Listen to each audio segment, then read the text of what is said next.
In this video, we're going to make a burst animation just like this one. So let's start off by making a new composition. I'll click this button down here to do that. And I'll do 1080 by 1080.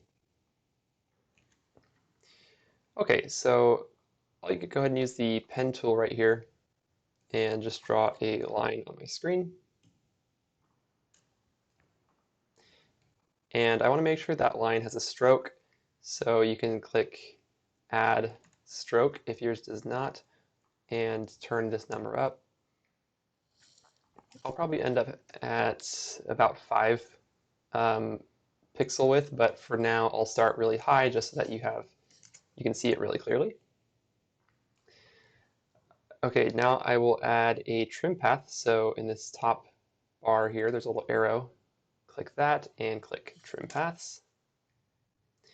Now we can toggle down the trim path menu here, and let's put a keyframe on the end keyframe.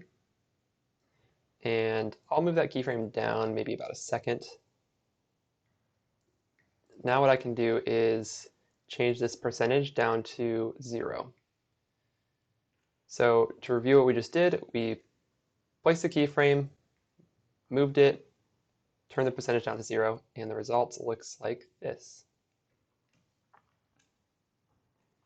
Okay, so we're like 1/3 of the way done already. What we need to do now is animate this line off. So click on the Start stopwatch and move down like a second and animate that all the way up to 100. So now we have a draw on and a draw off. So that's looking good. If you have a tool to apply easing, then you could use that. I use KeyFast because I made it and I like it, but you could use Keysmith or whatever you want. You can also, if you don't have a script, you could right click and apply like keyframe velocity. I'll do 75 influence here and 75 influence on both sides. I will apply that same influence over here. So again, select these two keyframes, right click, keyframe velocity, influence 75, influence 75. Okay. All right, now we have this animation. And I want these to overlap so it starts to draw off at the same time as it draws on. So I'll select my 2 start keyframes and just drag them so they overlap. And you don't want them completely overlapping because you do want to see a line. If you have them 100% overlap, you just won't see anything at all. So as you can see, nothing appears. If you make one of them longer or shorter, then you will be able to see something. Or if you just make sure that they're not perfectly aligned, that works as well. I'll probably do a combination of both. I'll offset them and then make the start animation take a little bit longer. All right, so now we're going to add all the duplicate of this line. So right now there's only one, but if you select your layer, click on Add, and there's a repeater option. We're going to choose that. All right, and now if you toggle down the repeater, you can see that we can add a bunch of copies of this. And right now the copies just go to the right. We don't want them to go to the right. We want them to circle around. So what we can do is we can toggle down the transform repeater 1 option. And instead of affecting position, we'll just turn the position down to 0. And we want to affect the rotation. So depending on where your layer is placed, this rotation will look different. You can see that if I started my line all the way over here, my repeater might look a little bit funky. So let's see here. To change that, we could move the anchor point of the repeater, or you could move the actual shape. So like I can use the pen tool and select the shape, or you could go here and select the path like that, and then just bump it to the right with my arrow keys. So the idea here is you just want all these to evenly circle. So I'll kind of do it by eye, and center that up. Okay, let's see what we got so far. All right, so now you'll notice that it's not evenly distributed. So that's because I have not, like, I'm just adding a random rotation. So I want to change that. So I'm not sure how many copies I want. Probably I'll go with 8, I guess. And then I'll just turn down this rotation. 45 degrees, it looks like, is the exact right number if you have 8 copies. And pretty much all you need to do is, let's see here, like divide 360 degrees by however many copies you have. I think that's how it works, right? Let's find out. Yeah, okay.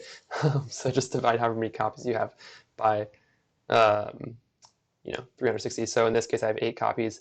I could say, hey, what's 8 divided by, I'm sorry, 360 divided by 8, and then it would give me the number 45. If I wanted 11 copies, I could say, hey, what's 360 divided by 11? Okay, so now I can go ahead and turn down the pixel amount since we have something that's actually visible. And you can see we have a trim path, a burst rather, happening. So that's exciting. If I wanted to, I can make these rounded instead of cornered, which I think I will actually do. So let's see here. Toggle down contents, toggle down shape, toggle down stroke, and change the line cap to a round cap. All right, so that's looking pretty nice. That little pop off at the end, poop, I'm not really a big fan of that. So personally, I would probably fade that out. You could also keyframe the size of this so that it goes down to 0. So either one, I'll just do the quick way and pull up my opacity. That's under transform, opacity, and I'll just have it start from 100 and go to 0. And I'll do that right at the end here. It'll fade out. That's pretty good. This verse is maybe a little bit slow, so I could probably grab the keyframes and speed them up a little bit. And just critique it. But you get the point. You got something pretty good here.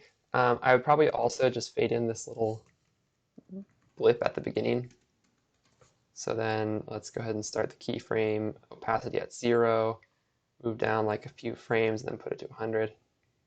And now it gives you a smoother fade on. All right, so that looks pretty good to me. And obviously you can make a few different versions of this. One thing that's cool is you can change the path. Since we use a repeater, it will update everywhere.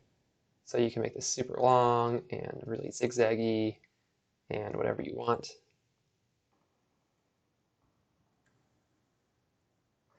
So that's pretty sweet. So that's it for this tutorial. Oh, actually it's not. I forgot to add the rotation. So what we can do is we can either keyframe the rotation of this,